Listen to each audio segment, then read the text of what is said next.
Notre principe de travail aujourd'hui, quand on arrive chez un éleveur, c'est de faire une visite de l'exploitation, regarder les animaux, par exemple les bovins viande. Là, on est dans un atelier d'engraissement.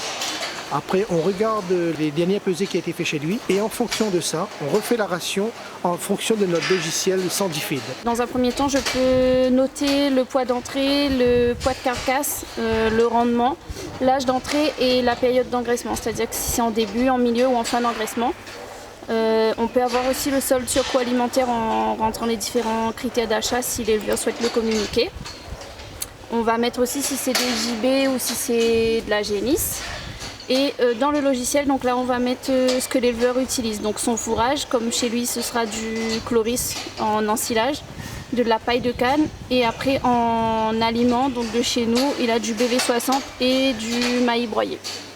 Donc en rentrant ça et en mettant les quantités que nous on préconise en distribution, on a des jauges qui nous permet de dire si la ration qu'on propose est équilibrée et répond aux besoins. Donc en vert on a ce qu'on apporte et en bleu quels sont les besoins de l'animal. Donc là on peut voir que la ration est équilibrée et on a un GMQ objectif face à ça. Donc avec l'éleveur on regarde la ration et si ça nous convient à tous les deux, moi j'ai possibilité d'imprimer ça directement. Et on peut pousser un peu plus loin pour pouvoir voir exactement les apports de la ration et les apports de chaque élément que nous avons mis dans la ration. Notre logiciel de SandiFeed consiste à prendre les données des fourrages qui a été analysés par le biais de la RP pour voilà, les valeurs du fourrage.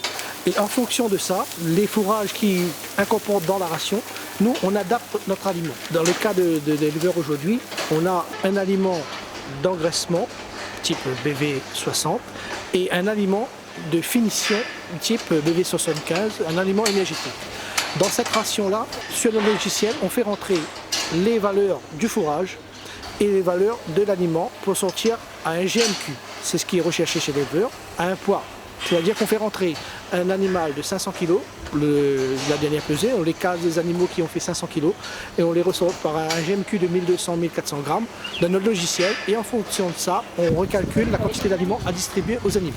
Et l'éleveur, lui, à l'issue de cet échange-là avec lui, il recalcule parce qu'il recalcule pour tous les box. C'est-à-dire qu'aujourd'hui, quand il recalcule sur tous les box, pour simplifier sa distribution, il ne va pas regarder notre ration case par case. Il récapitule tout ça sous forme d'un tableau qu'il met sur l'exploitation pour ses salariés, voire lui-même.